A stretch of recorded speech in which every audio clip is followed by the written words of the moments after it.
On the podcast with me today, my buddy, my client, Cory Marks. Man, what a year 2020 has been. It's been turbulent, tumultuous, disappointing in some respects, but also vindicating and validating for you. Tell us a little bit about your 2020. Well, it's been interesting, it's definitely different from, I say this a lot with, I mean, we're not touring, so obviously that's been different, and the 100 plus dates we had set up worldwide was something we were all looking forward to.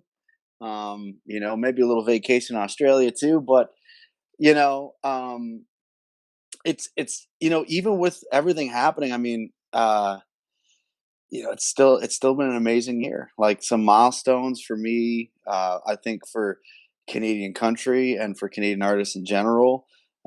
We've broke some rules like we always wanted to do, and there's a lot of exciting things happening, and I think it's going to be even more exciting in 2021. So it's been interesting nonetheless, but all at the same time, it's been really great, and I'm very thankful for an incredible 2020.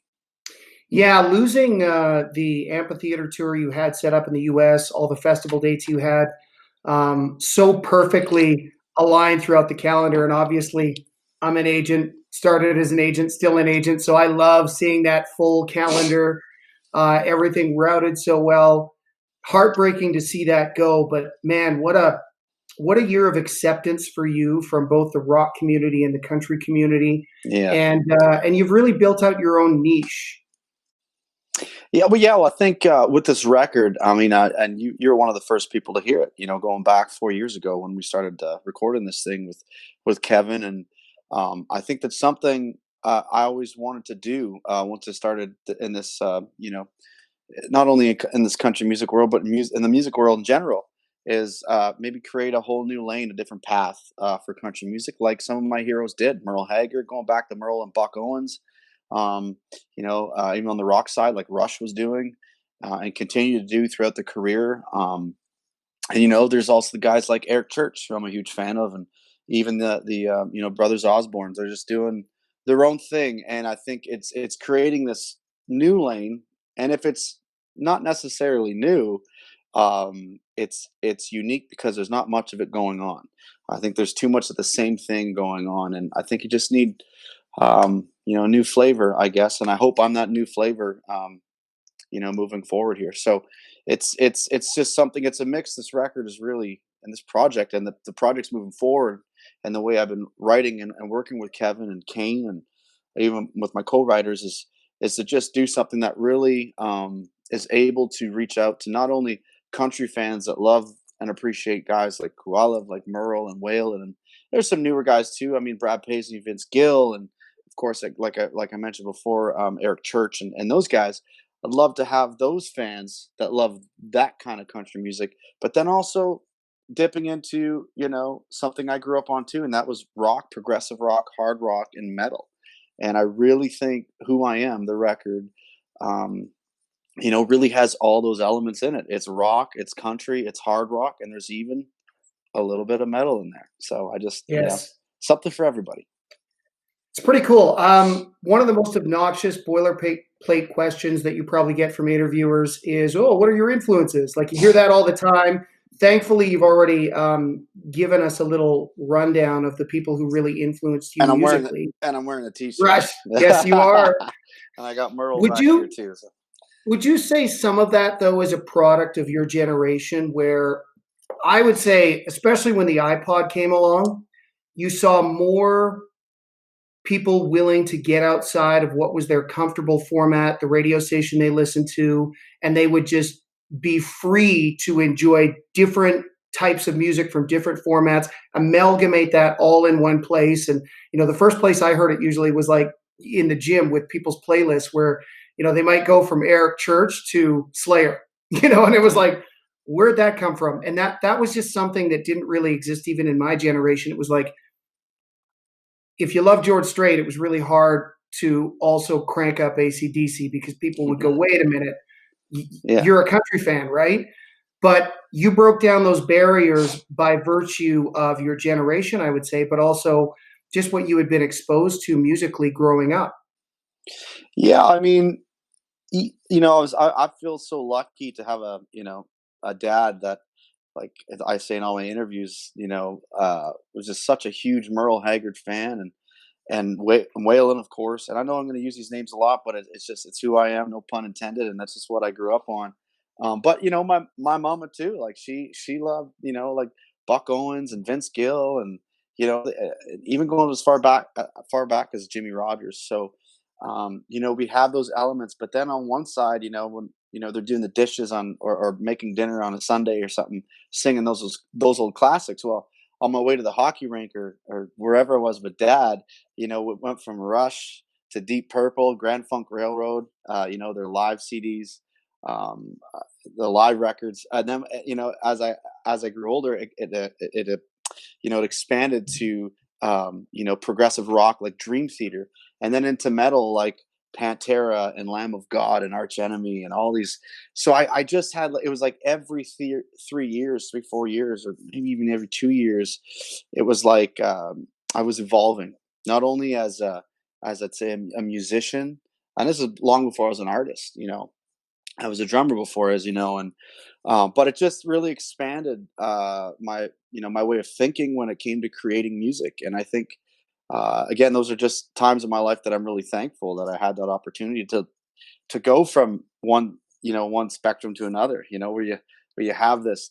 Merle was just an incredible writer, and what he wrote, as you know, is as real as it gets. Right? It wasn't. He didn't sit in a room and say, "Oh, how can we make the saddest fucking song?" No, he had the saddest fucking story, so he wrote it, and it was you can hear it in his voice, his tone. Um, so you go from that to, like, Rush is a whole other story when it comes to radio, where it's like, what do you do with them? Because they're just Mhm. so left field, but they're so fucking great. And so I was just like, if wasn't listening to Merle, I was listening to Rush, and I was just exposed to many different genres and elements of music. Your brother's been very successful in hockey. Your dad has a musicianship background. At what point did you decide, okay, I'm going to make a run for this and I'm going to be a pro musician? And then at what point after that did you really start to find your lane?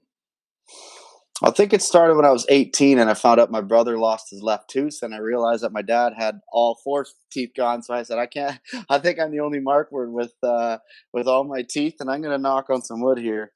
Um, Yep. no, I was just so all over the place, and we've had many conversations, I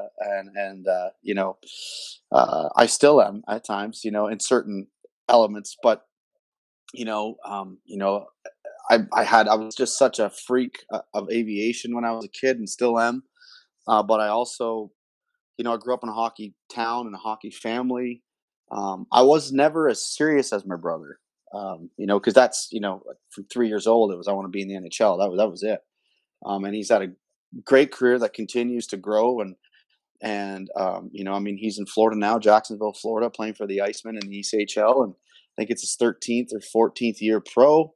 And even the guys that are in the NHL, some of them don't have more than a 5 year career, because it's a fucking tough game. It's hard on everything, mind, body, and soul, because once you start having families and stuff, it's very much like what we do. It's a lot of travel, and game days are very focused, and there's no time for anything else but to focus on the game itself. But Well, as for the us, disciplinary strategies to be a professional athlete or to be a musician are very much aligned. You got to be highly disciplined in both of those respective fields if you're going to make it. well, it depends how many shifts you're getting a game, because what kind of player you are. If you're the goal scorer, then yeah, you better be focused. But if you're just out there to create some energy, and only get one or two shifts a game, then maybe your focus isn't as hard. But no, I'm kidding. Um, yeah, it's very, it was tough for me, because I love them all, but I think, not to sound too cliche, but things happen for a reason, and you just kind of find your way.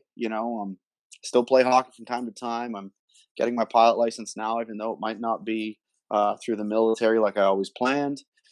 I had opportunities to play high level hockey, and it just whatever or whoever has guided me down this path, and we just take it a day at a time, I guess. Do you have a belief in God, some force in the universe that helps steer you in a certain direction? I mean, it's definitely changed from when I was younger because, it's like I believe in Santa too when I was younger, right? But although they're two different things, no, I believe in something. Um, I think there's definitely a higher power somewhere. Is it in the same shape or form as we perceive it to be, or see it in movies or books or whatever?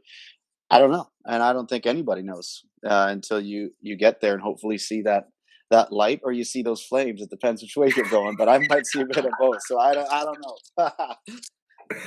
But you feel like there's, because I've often heard you say this in conversations, and that's the reason I asked the question is there's a reason for everything.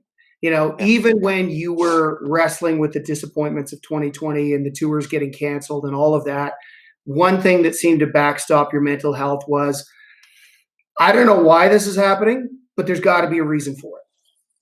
yeah. I mean, you could focus. You can focus on all the negative you want. It's just, Willie Nelson once said, this is also helped me too. I've heard an interview, where he said, can you do anything about it? No or yes, whatever your answer is. Then why worry? So it's like, can you do something about it? Yeah, I can. So don't worry about it. Can you do something about it? No. Well, then why worry? Right. So it's just it's one of those things. And I know I'm not the only one going through it. So it sucks because we were locked and loaded. Um, but we had to get back to the holding pattern and take the target off the enemy, I guess. I guess it's not the enemy in this case, but um, it's just we just have to wait a little bit longer before I guess we strike, if you will. But we've also made other movements, like the releases have gone good, the streaming, everything else. The only piece of the puzzle now is getting on the road, and you're the Right. best at that for any artist you work with. And again, we had something pretty incredible lined up, and even more. You were getting sent offers left, right, and center, and I was getting calls, and then but it was all based on that kind of those first 3 months where it's like we didn't know what the fuck was happening. So okay, yeah, book me for August, but we didn't know. And then as it progressed, right, we realized that it's like, okay, no, ignore Pushing snap. back, pushing Yeah, back. yeah, Yeah. everything's shutting down slowly, and then here we are. Yeah. But hopefully we have that all figured out in 2021. If it's not stadiums, perhaps we can at least have some sort of outdoor festivals or concerts and ways to, divide if we must. But um, we'll see. Yeah. I think things are going to get back to normal by summer of 2021. I think with the I proliferation hope of the so. vaccine, uh, inevitably there's going to be some level of herd immunity, right? Because this does seem to be a very contagious pathogen Yep. or virus. So I think by the time the summer rolls around, people are going to be hot, hungry, and horny to get back to watching live shows again, and all of the That's that. artists are going to be That sounds so like me thrilled. on an everyday basis. Yeah, totally. We could call your next tour that. Yeah. Um, One of the things that you did that I was really impressed with, in order to keep your mental health on track through the disappointment, is you focused on some other milestones that you had. So, talk to us a little bit about your love for aviation and where that came from. Well, it started, as from a little kid. North Bay had the Equishire International Air Show, which was one of the biggest in North America. They had the static displays, and Dad would bring me up to the airport, and Mom was working for the city and knew the organizers. In which these events had to go through certain people from the city of North Bay. And so the cool thing is she used to have all the times of which aircraft or which performer was coming in on which day and which time. The air show was a Saturday Sunday air show, but it's just very much like a big concert, like Boots and Hearts or something, right? Where all these performers, military and civilian, they were coming in on the Thursday or Friday. And my dad always says that sometimes the best shows were up at the airport watching them come in and showboat because it wasn't part of their routine, but they would just light shit up. It was especially the Americans. So on Wednesday to Friday in the summer, I'm out of school, so I would literally bike from my parents' house, which is about, I guess, 10, 12 kilometers, but it's up like a 67-degree hill that's about a mile and a half long. And man, I packed a lunch and I would get my ass on the bike all the way to the airport, and I would stay there all day and watch the planes come in for the next 3 days. And then the Saturday, Sunday, we'd go down to the air show and watch it. I mean, we had like back in '96, I think it was, like the Stealth Fighter came to North Bay. Out of all places, the Stealth Fighter was in North Bay, which made headlines everywhere because it didn't really, it was pretty, it was just out of the Gulf in '91. Yeah. So it was It still was a very, very, very fringe, very on the vanguard and the cutting edge of new military technology at the time. I remember too when it got there, you didn't see it. You go up to the airport, you couldn't find it because they'd made arrangements, I guess, with the military here in North Bay, right? They hangared it, right? They put it so no one could see it. It wasn't available to the public whatsoever. It was stealth essentially. Yes. But yeah, it was just and then throughout the '90s and the early 2000s, our military base was still very active. So you'd have fighter jets from really all. I remember we had like German. I know people who don't know like aviation are going, what the hell is he talking about? But these German Tornadoes, and they're attack bomber or fighter attack airplanes from Germany. We had German and Russian MiG-29s come in, and all kinds of fighter jets, and of course the snowbirds as well. And wearing the hat, yeah. Yeah, there they are. So it all just, I grew up in a town. Again, fortunate for me, it was not only a hockey town but a big military town. And so I went to air shows my whole life. If it wasn't in North Bay, Dad would drive me to Toronto, where he was from, and we go to the CNE and watch the air shows there. So I But just what always was the been. moment that took it from you bearing witness to it and thinking, "Wow, that's cool," to not only is that cool, but I want to do it? I think it was in 1998 when the Snowbirds came to North Bay for Canada Day. And there was a pilot on the team, and he's a dear friend of mine, and his wife as well. You know very well, Gina Walton. And he was the lead solo on the Snowbird team that year. So the solos are the ones that do they break away from the 9 jet formation, and they do all the head-to-head crazy stuff. They're the cowboys on the team, Mhm. and so I think it was just they flew. They're supposed to be 1,000 feet over the highest obstacle by regulations, but in that box, in the air show box, probably they could bend those rules a little bit. So it felt, maybe it was because I was so young and little, that they seemed a lot lower. But they flew right over my house so fast and so loud, and I just remember, like, I think it was just the thrill of a whole community coming together, and it was like the Snowbirds are here. It's in the headlines of the paper. It's like they're rock stars, and they were my rock stars growing up. So I think it was that year, and there was a meet and greet. You can go meet the pilots and then have dinner with them and all that stuff. And um, I remember going to this establishment called the Davidi Club in North Bay, and that's where the meal was with the Snowbirds. And I remember I had each pilot's name and number and what they did on the team on the table. And that's when it all hit me, where my mom told my dad, you should bring him to the dinner to meet the pilots. And sure enough, we get there, and I see Captain Marcus Walton, and then it has their hometown underneath, and it was North Bay, Ontario. And I thought, a kid from North Bay is, at that time, someone from North Bay is on the team, means I could do it too. I could do this. And so I sat at that table, and of course he was number 8 on the team. So throughout the majority of my hockey career, my number had to be number 8, because it was always referenced to the Snowbirds and Marcus. And from then on, for many years, he was actually a pen pal. We were pen pals, so he'd write me, and as a kid, it's very cool and motivating, right? And he would just send me pictures and updates. He was a test pilot on the CT-155 Hawk. He was he flew the F-18 in the Gulf. So he would just tell me stories and check in, and I think that's really where it all started for me. It was back in 1998, and ironically enough, I ended up being on the Outlaws and Outsiders tour that you put us on with a good friend Aaron Pritchett, and we were in Nanaimo, BC. I think I forget which show we were at, The and this lady Queens. The was Queens in Nanaimo. it's in Yeah. Nanaimo. Okay, so it is Yep. Nanaimo. I've always told the story to be Nanaimo, but I was never really sure which show it was. Mhm. Um, and I met this woman who had my CD and said, "Hey, can you sign my CD? And, we love the show and whatnot. And you're from North Bay. And long story short, she goes, yeah, well, my husband's from North Bay, flies WestJet, but I read you wanted to be a fighter pilot and you're at RMC. And then just the way she was talking, I just kind of stopped her dead in her tracks. And I said, Captain Marcus John Boy Walton, Snowbird number 8, 1998, CF5 Freedom Fighter demo pilot in 1995, I think it was, F-18. But she goes, oh my, and she just stopped right there. She goes, oh my God, you're the Cory that was writing them all these years, and it was just such a crazy moment. And that was in 2015. And since then, I mean, we talk on a weekly basis, and we FaceTime and have phone calls with Marcus and her, and it's just such an incredible thing. And that's one of those things where I feel that it's a full circle. Right. They must be so proud to see your evolution, not only in aviation but in music.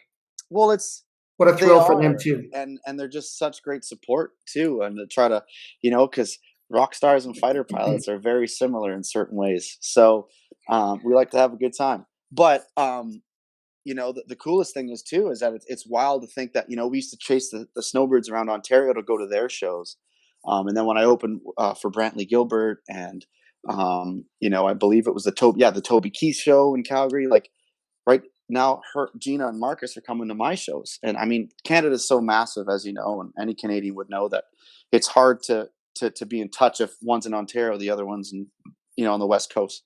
So if I'm in Calgary, it's close enough, and Marcus is a WestJet pilot now, so they usually make their way over, and we get to spend a weekend together, a night together, and it's just the coolest thing. It's it's just crazy. But that's, long story short, that's how it all started for me. The whole aviation, the passion for flight.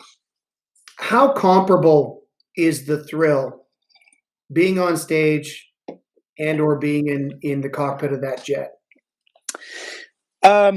Well, you're performing, right? It's a performance. You're there to entertain the people. You're there to entertain the ticket buyers.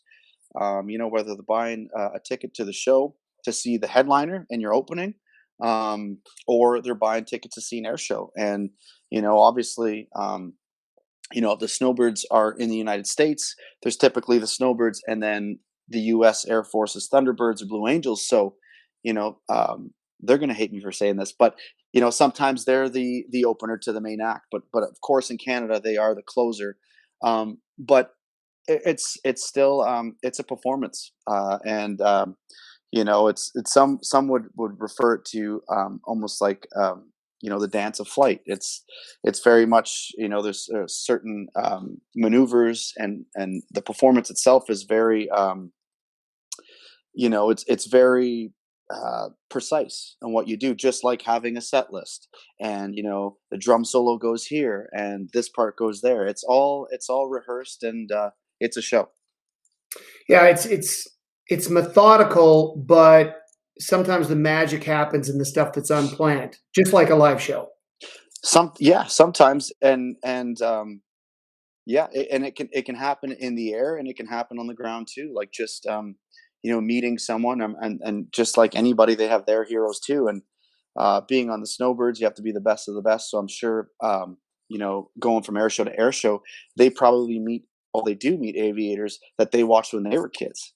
Right. So it's like me meeting Merle Haggard or Toby Keith. It's kind of one of those things where it's like, holy shit, we're on the same bill,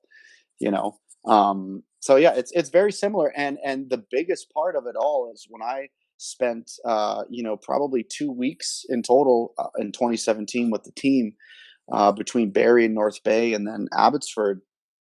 One of the biggest things that is very similar to what we do is the travel. It's very extensive, and they're away from home 6 months out of the year. Right. You've got the chance to bond with them on multiple fronts. They understand the struggle. Yeah. Oh, absolutely. And like I said, they're rock stars too. So it's a good without time. a doubt. It's a good time. So jumping back to the music, Cory, you knew what you wanted to do. Obviously, full disclosure, you and I have worked together for coming up on 7 years now. Crazy. You always had a vision for what you wanted to do musically, but how critical was Kevin Churko to refining the final product?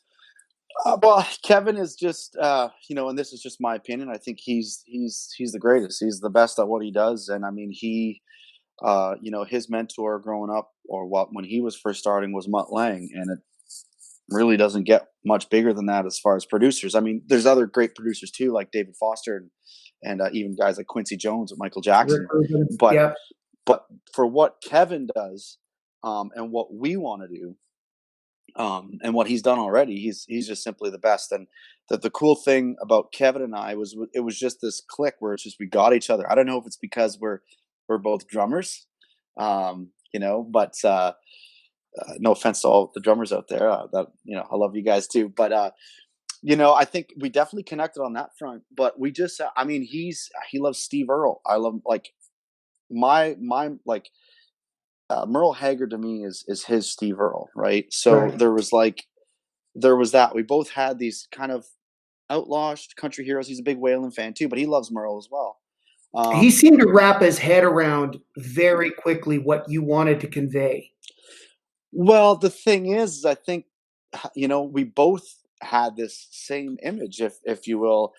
He was and still is dominating rock and hard rock. But I think there's part of him that's bringing him back to his roots when he was with his family band crossing tour in Canada, right? It was country, and that's what they played, the Merle, the Whalens, and all that stuff. And um, I hope it's all right if I say this, but from one conversation I think Louis had with him, he called Louis just to check in, see how he's doing, because they grew up together, and that was another weird full circle thing that happened. But it, he felt a little demoned out after doing a few records with Ozzy, right? And I think he was just kind of wanted to try something a little different. And both loving country, but also the appreciation and love for hard rock and metal. And me growing up as a drummer, it was more Pantera and Rush, as we talked about. But as a songwriter and vocalist, there's some of my favorites um, like David Coverdale and Glenn Hughes of Deep Purple. But there's also the Waylon Jennings, and of course Merle Haggard. And it just all kind of crashed into one another. We want, the country storytelling and mainly vocals, but that country feel, but there's that rock and metal energy in the music. And Right. again, I think Kevin really brought that out of me, and I don't see myself recording with any other producer ever, or if not for a really, really long time. It's very unique on the landscape. You and I have talked a lot about how country music has really migrated towards pop sensibilities and continues to. And as much as that might be frustrating for you as a listener or a fan, in some ways it's really good because it makes you even stand out more. I mean, yes and no. It's like, as we both know, I think, the 30, 40 million streams in the last, I don't know, what, 4 or 5 months that we've had on the record, tells us that there's listeners, both in rock, metal, and country, or just music fans in general that are looking for something different. And it's, that's exciting. But yeah, I just like I've mentioned, I just want to take country, down a new lane, and I think it's a little bit touchy for me, if you will. But it's proved great on that sense. In that sense, but it's also been a struggle for me at Canadian country radio. So because I'm either not pop enough or too country for country. So it's just kind of, it is what it is. It's just one of those things you gotta try to hone in on and find the right frequency, I guess, or you just gotta wait till they get you enough, and that's just something I've been struggling with. I think the fans get it, the fans want it. A lot of artists have reached out too that love it, and kind of kind of just again, no pun intended, but it's like one of the songs on the record called "Keep Doing What I Do." There's guys, just for example, guys like Aaron Pritchett and Jason Blaine and Gord Bamford, and just to name a few in Canada, but also guys like Brantley Gilbert and even Merle Haggard saying keep doing what you're doing. Yes. Keep pushing and just keep doing what you're doing, because eventually, it's going to break, and I hope they're all right. The music is so unique, but so is the journey. Because with you, in some ways, it's almost been inverted from the norm. Generally, we're fighting for placement on playlists and ads at radio in order to get to the public. Yeah, But with you, we've had this groundswell of support from the public, and radio is struggling to catch up with it.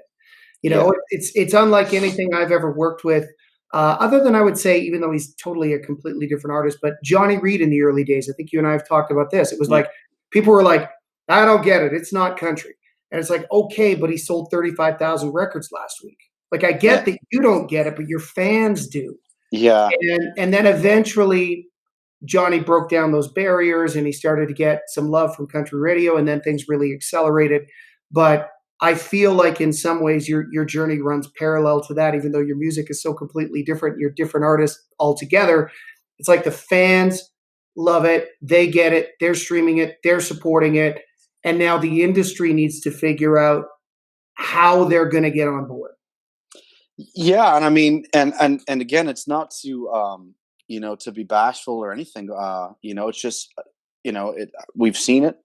Um, I'm it's just pure honesty. I mean, for U.S. rock radio to have belief, and take the chance on a Canadian country artist, and crack the top 10 at U.S. rock radio, number 3 in Germany at rock, and then number 12 in Canada at rock on my debut single, and even a dozen, what was it, 22 plus stations in Australia adding my Christmas single, and there's a dozen, if not more, American country stations that are playing my music, but yet still struggle here in my homeland in Canada. And I just think, I think they're behind the bandwagon. And I hope to change that. I hope to change The that. And interesting thing, though, Corey, is that some aspects of the industry jumped on it right away, like you mentioned, rock radio, yeah, and even though there was some influence from management and the labels, it was not like we had to twist arms to get Ivan Moody from Five Finger Death Punch, Mick Mars from Motley Crue, or Travis Tritt to participate on Outlaws and Outsiders. Everybody got it right yeah. away. And that's one of those things that really, resonate with me, is the fact that, uh, that's the first time I think Motley Crue and Five Finger have ever been on a country song. First of all, and it's Travis Tritt's first single in 14 years, something like that. So to have something to get those guys to do something they've never done, I think speaks volumes about what you're doing. And I really looked, again, just looking at the positive, and some of the things of, like you always said, focus on what you have and not what you don't have. And those are some pretty massive things that I do have, and that I'm very thankful for. And again, going back to country radio, there are, I do believe there are some people, in fact, maybe many, that do get it. That maybe not an ad, but gave me a spin or gave me a shout out. And it's one step at a time. One foot in front of the other. And I know we'll get there. And with love from me to them, they're not. We won't give them a choice. I hope that They'll come on board. they'll come on board. Yeah, yeah. Yeah. Support Yeah. I mean, their I Canadian don't want kid. to I don't want to call anybody out by name, but I have had country programmers say, even though I haven't been able to add this, I listen to it in my car to and Very from cool. work every day, Very cool. and and I've also had conversations with program directors who want to take the chance, but because of the atmosphere and the environment at radio right now, and the reality that a lot of stations are making cuts, they also want to protect their jobs. So Yeah. I get it. It's like we don't want to force it along, but we want to slowly get people to buy in. And I really believe that the groundswell of fan support eventually will Yeah. make the case absolutely ironclad that at some point they've got to take a chance on you. I mean, I see that most definitely, and again, I hope. Excuse me. I hope that is the case, and I think I'm not going anywhere. You're not going anywhere. So we're going to keep pounding away, and I don't think the fans are going anywhere. And I think especially I know what's lined up for 2021 early on already, and if they love this record or the last single, then they're gonna love what's coming in the new year. And again, going back to Churko and the music, I'm very excited to be heading down to Vegas to start working on record number two.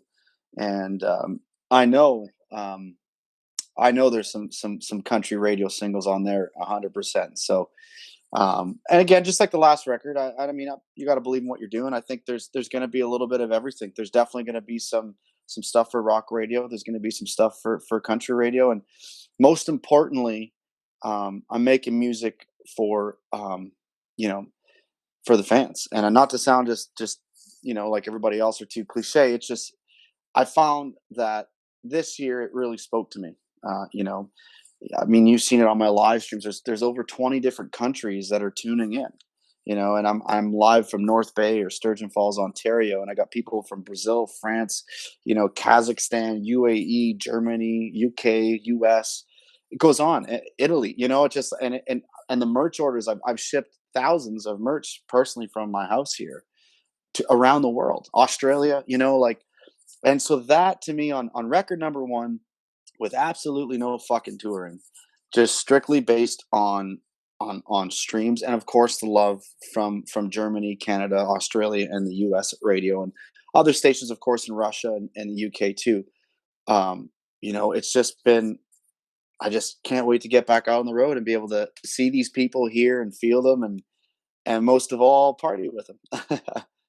It must be somewhat inspirational or encouraging to you that some of your musical heroes who ushered in the outlaw movement, the country outlaw movement in the 1970s, also face some of the same struggles and trials and tribulations in terms of industry acceptance that you are up against currently. Yeah, and the thing that's exciting about that in my eyes, is that when they did that, they took that chance, they took that risk. I'll use this example again. When country music was turning pop at one point too, back in the 70s and 80s, and with all the string sections, right? With Conway and those boys, and we love them too. But there was guys that Buck and Merle want to do their own thing. Waylon did it too, working out of Texas, but they made the Bakersfield sound. So when they Right. weren't getting their doors answered in Nashville, they went elsewhere and still made a bang. And the thing is that their artists as artists and their music, they weren't around for 5-10 years. They were around for fucking 40 years, 50 years, and still now that after they're gone, they're still admired and appreciated, and still being added on playlists and still being played on radio. So that being said, as much as we want to get there super fast and make it happen, it's a journey. And I got to remind myself some days, a little more than others, that just kind of enjoy the ride, one day at a time, and it's a journey, and with the right determination, good team, and focus, you get there where you want to be, or Yeah, where you you, want, you just you can't achieve legacy overnight. That's just it. I mean, even some of these artists that, I mean, I've had people say like, this fucking guy came out of nowhere.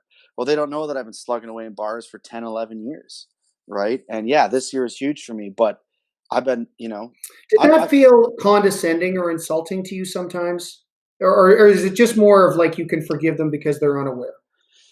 it's, you just can't worry about it. I mean, cause and some of it's very negative, so it's like, and one thing that I will say, is in that perspective, is one of my biggest heroes who's passed on now. God bless him. Was, in my opinion, the greatest drummer of all time, Neil Peart, Rush. I saw one of his interviews, and it just smacked me right in the face. Where it was something about that, the comments, and looking at these articles and stuff. And it's very simple. He just said that, if you're going to read the good comments and you're going to hear the good stuff, well, if you do that, you gotta see and hear the bad too. So just avoid it. Just keep doing, stay true to yourself in a sense, and stay on your path, because it's easy, right? If you have people saying, "Oh my God, this was awesome," and you kind of listen to them, well, maybe the other side's going to be like, "Oh, well, I wish he was doing this," or whatever it is. So you just kind of got to have your vision, have your sights on what you want to do, and what your plan is, and stick to the plan. I mean, if it doesn't work, you can change it, alter it a little bit, alter your course, but you can't get too tied up in the he said, she said, and in the good and the bad, because everyone's got an opinion. I've been saying this lately. Opinions are like assholes. Everybody's got one, whether it's good or bad. So just kind of keep doing your thing. You know.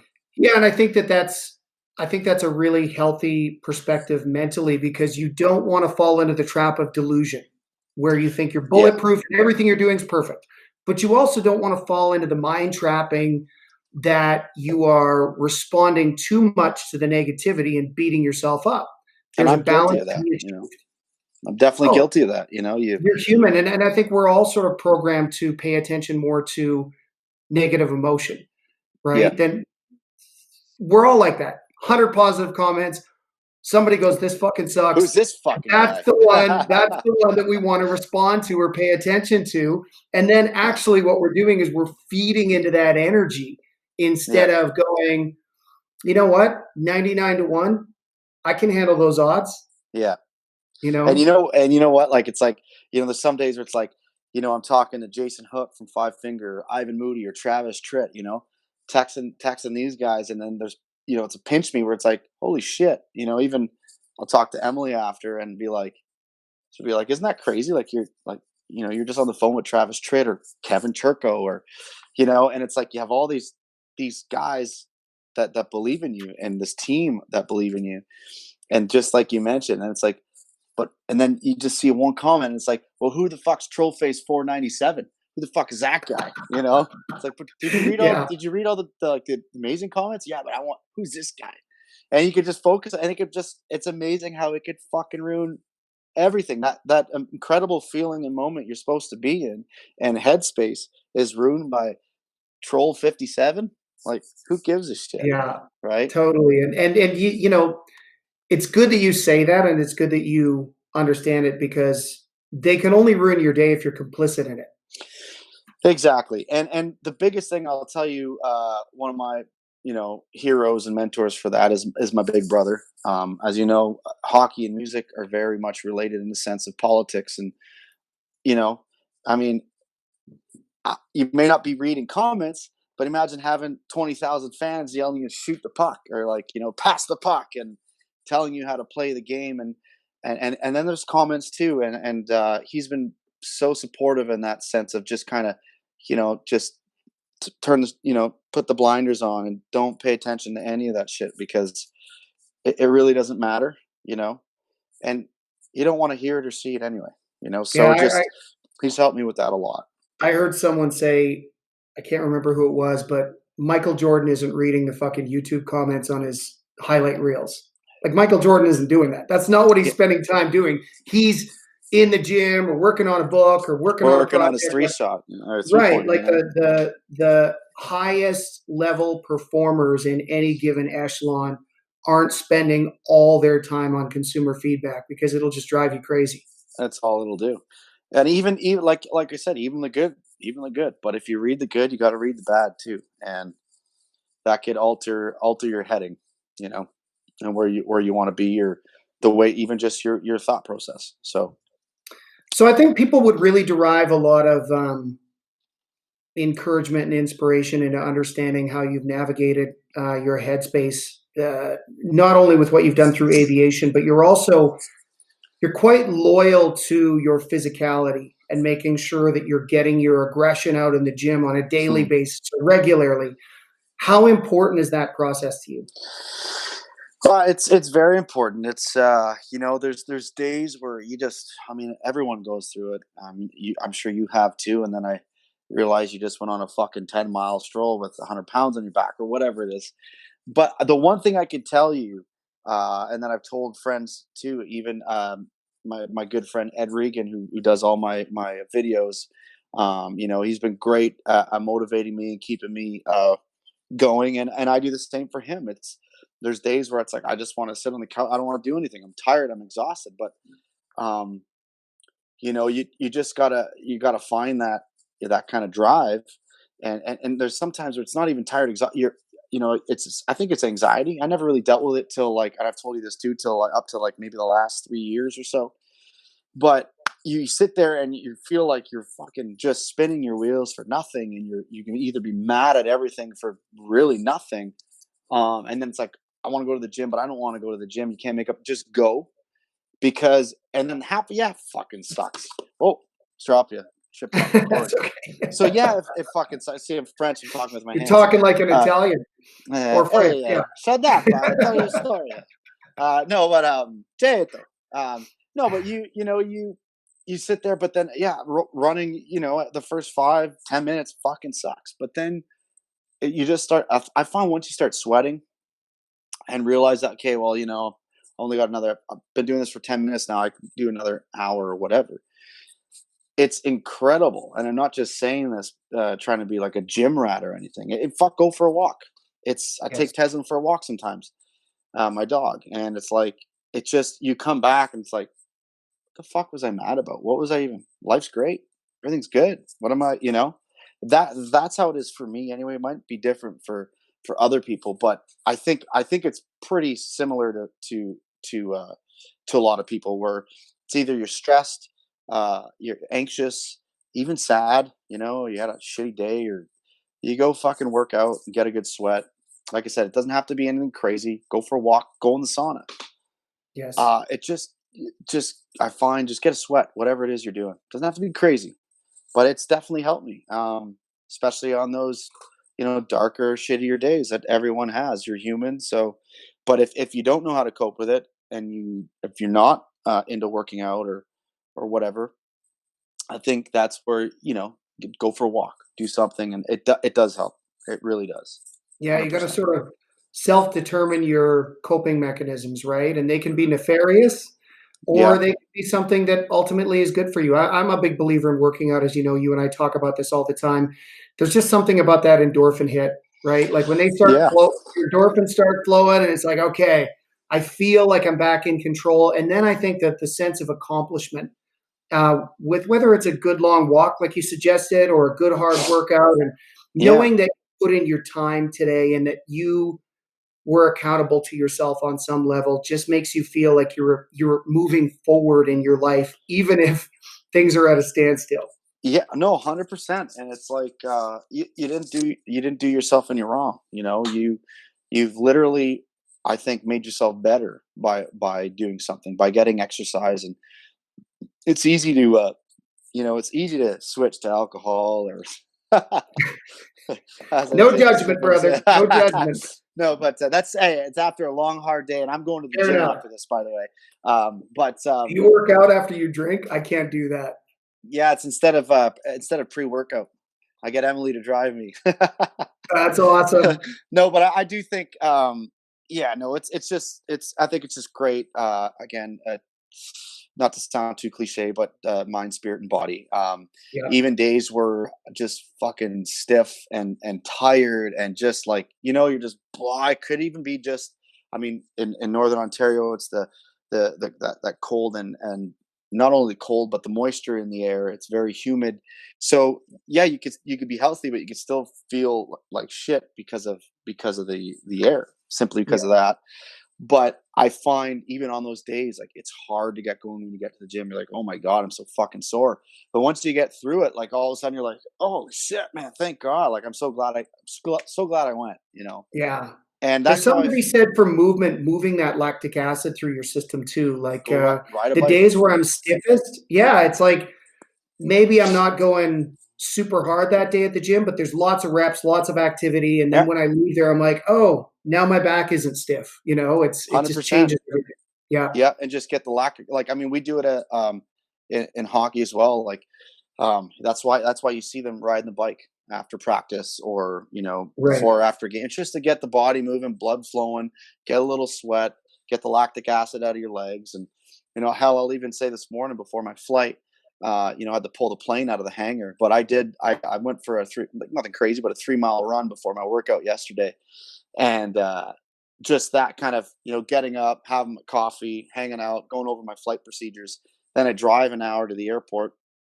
Then I, do my weight and balance and go over the flight brief. And then I go pull this plane out of the hangar. It's at this point fully fueled. It's 1,800, 1,900 pounds, and I'm pulling it out of the hangar. Maybe I don't know, 100 feet once you get it out the doors. And I tell Britt, my instructor, and she's in the fitness too. I'm like, holy fuck, my legs are on fire right now. Like Yeah, just the fair enough. hamstrings were burning. But that's because I didn't go for my walk. It was minus 30 something this morning, so I said, fuck it.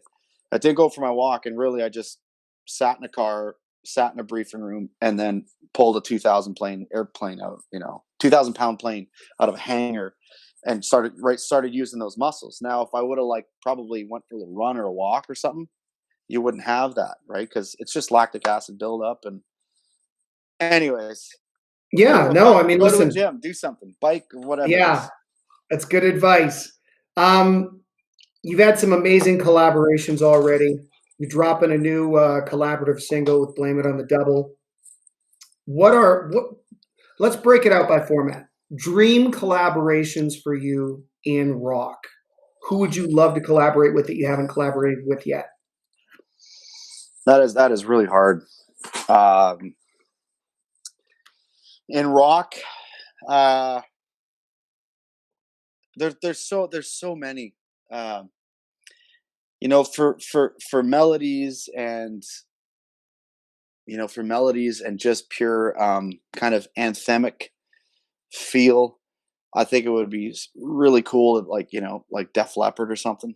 I'm old school, man. Like even for an '80s baby, I've always been in the older stuff.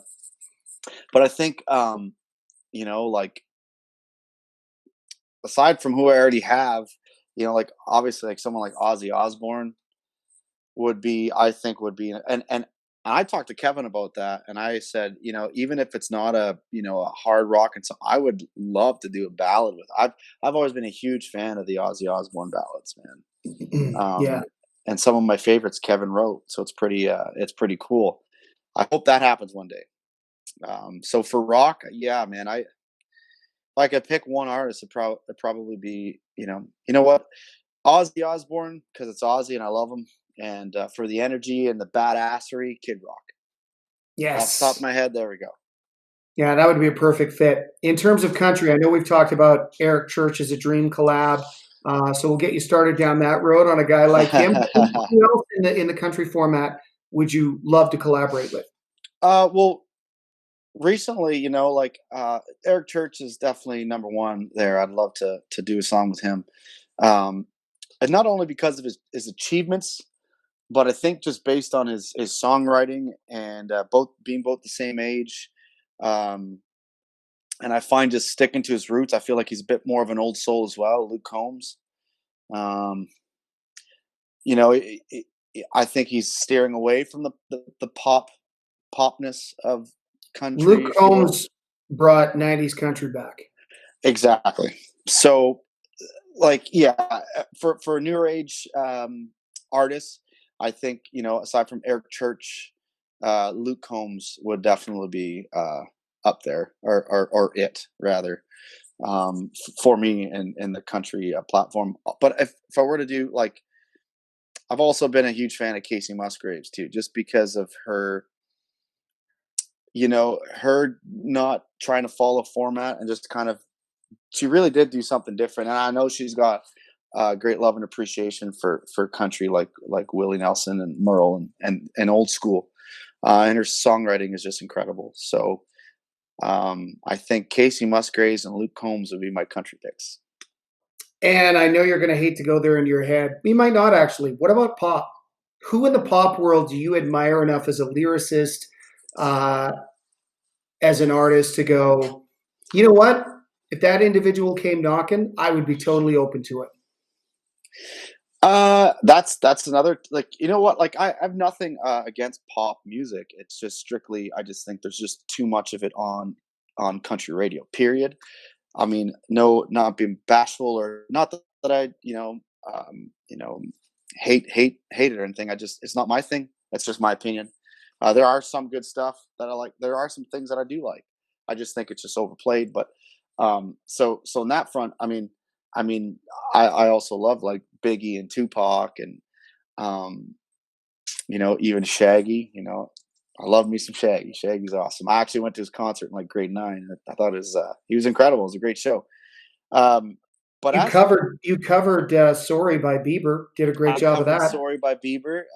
Yeah, that was in I think a downtime where it wasn't touring, and my first record was out, and I think it was just before or kind of during the recording with Kevin, before the record deal. And I thought, like, what would be cool to do, and my buddy Farva brought this song up, and I thought, well, Bieber's Canadian, and I like, I at that time and where I was, I felt like the lyrics of that and the whole concept of that song kind of really, stuck with me. So I thought, what the hell, take a shot at it, and it was fun. It was actually a lot of fun, and I kind of did my own version of it, and did a little bit differently. But I've been really listening to a lot of Post Malone, and I think just because we're about the same age, and clearly both love beer pong. I thought, just the way. I mean, he's a talented writer, and he's just a simple guy that loves music, and it's very much like me. It's just kind of just love performing and love singing, and just kind of doing whatever the fuck you want to do, and And not making unlike people happy. you, who you're currently based in North Bay, he lives out in the middle of Utah, and he doesn't give a shit. Yeah, Like, he's not in the middle of that LA scene. He doesn't care. He's just doing his thing. yeah, no, exactly. And I think that's cool, man. And there's a lot of guys, like, I mean, I just brought him up earlier, like a guy like Kid Rock. I mean, I don't think he's really in that in Hollywood or anything like that. He's out in a fucking field somewhere, with a big pasture, and just kind of alone, secluded, and doing his thing. I'm sure he's got some pretty rad parties that I'd like to attend at some point. But yeah, no, I think Posty would be cool, just because again, it's not one of those things where it's like they're on top, so I want to feature or do something with them. It's just, and one of the coolest things was take what you want take what you want from me, featuring Ozzy Osbourne. I thought that was fucking badass. I just liked it. Amazing. Yeah, Yeah. And the interesting thing is, sometimes when you peel back the layers of production on some of those pop songs, there's some real substance there. yeah, Like yeah. Oh like yeah, it might be, the vocals might be affected, the production might be over the top, but when you boil it down to the lyrics, there's a lot of times where I've come across pop songs and I've gone, man, if someone interpreted this in the country space, it could totally work. yeah. Oh, definitely. And again, that just peels it all back to the lyrics, right? Yeah. There's a story, there's a connection. There's a lot of shitty country songs, a lot of shitty rock songs, a lot of shitty pop songs too, where you can even dissect the lyrics and be like, what the fuck is this, right? But in all other genres, there's a lot of greatness too. So Yeah. yeah, definitely. 90s country acts, obviously you worked with Travis Tritt on Outlaws and Outsiders. That stimulated a great relationship. Travis is it was the perfect fit for that song. Vocally, he brought a lot to it. Are there other 90s country acts that you have on your radar to collaborate with one day? Well, one of my favorites too was that I really love was Joe Diffie, obviously. Just such great songs, and fuck, what a tone, man!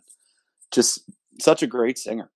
Um, Joe Diffie obviously passed away from COVID in 2020, which is sad, but it's not like, if you go back and listen to Joe Diffie, there's nothing there that was ever going to be a pop crossover.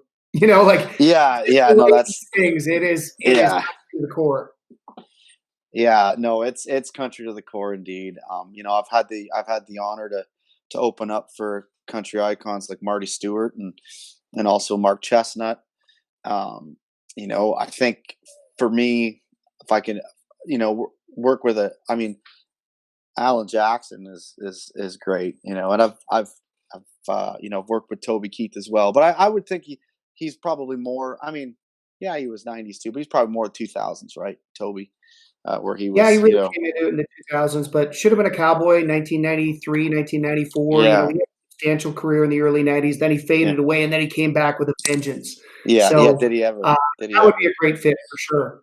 I think, yeah, Toby and I obviously, huge Merle fans too, and but I think between Toby and Alan, um, and again, this guy's well, he was late '90s. I think his first big record was 1999. Brad Paisley is another one of my favorites. But there's also, I can go on about it, but another one that I would love to, just because he was such a big fan and friend of Merle Haggard too, would be, I would love to work with Vince Gill. Yeah, That would be really another cool. beauty. Yeah, And just so such good. an incredible musician. Just so good. Yeah, very cool. So musically, let's talk a little bit about the next record um, before we wrap things up. Obviously, touring is going to be coming back in 2021. Like I said, I think it's going to be summer onward. But musically, you're starting to dig into another record with Kevin. How's that coming together? What kind of insight could you give fans in terms of anticipating on the next record? And just give us a little bit of rundown on that. Well, like as I mentioned earlier, I think there's a lot of songs on there that I love, that I'm very proud of, that I wrote. There's gonna be some great country songs on the record. Now, I haven't gone to Vegas yet, but I plan on heading down there late January, early February, for a month or two to work on the record with Kevin. So we could come up with a whole new batch. I mean, I have about 50 some songs, in on hold right now, that, or not on hold, but that I wrote, and that are potential. There's hasn't been any song pitches yet, and nor have I written with Kevin and some of the guys that we're planning on writing with. So who knows what's going to happen there? But I already am aware of some collaborations on the next record that I think are going to be. Well, I'm fucking excited about it, and I think the rest of the world will be, once it starts happening. And so I think what they can expect is, just kind of like the last record, in a sense, where if you're a country fan, you're going to love it. If you're a rock fan, you're going to love it. If you're a metal fan, you're either going to love it, and if you don't, you're going to appreciate it. So I'm excited. I'm really excited to have a new body of work out there, and it's going to be a little bit of everything, because that's just who I am and what I love. And Kevin's really great at bringing that, turning that extra level. It goes to 10. If I'm on a 10 that day, he could usually get me up to 11 or 12, and sometimes 13. Who knows? But I think it's a record I'm going to be really excited for, and we haven't even started yet. Like I said, there's some music that I've done, some of which you've heard already, that I think is going to be great for rock radio, country radio, and it's going to be incredible for country, rock, and metal fans around the world. Cory, sincerely, congratulations on all your success, everything you've done to forge a path, everything you've done in terms of accomplishment. It's beautiful to see someone follow their vision with so much fidelity for it, and it's exciting to be along for the ride, working with you as well. So I can't wait to see what the future holds, and so glad you took the time to jump on and talk so openly today to everybody. It's a pleasure. Well, I appreciate you, Jim, and all the hard work you've put into my career, and many other artists, on the roster too, and through your career. So, I think some very exciting times ahead, and I appreciate your time and having me on your show, and hopefully I don't ruin it for you. No, not at all, not at all. And I think this was great, because I think we touched on a lot of things that are very honest concerns, but in a way that's very tactful and respectful, but listen, I think country programmers are going to tune into this, hear it, understand, and develop an appreciation for what you're doing, and realize that they better get on board. Yeah, well, hell, I agree with that, and I hope they do. And I've been around for 10, 11 years now, and I'm going to be around for another 10, 11 more, probably even more. No, even more than that. So we ain't going nowhere. You're young. You're young. You'll be around for decades, brother. Let's hope so. So yes, thank you to all the listeners out there, and since it's the end of the year. I think it's safe to say Merry Christmas to everybody out there, and Happy New Year's. All the best in 2021.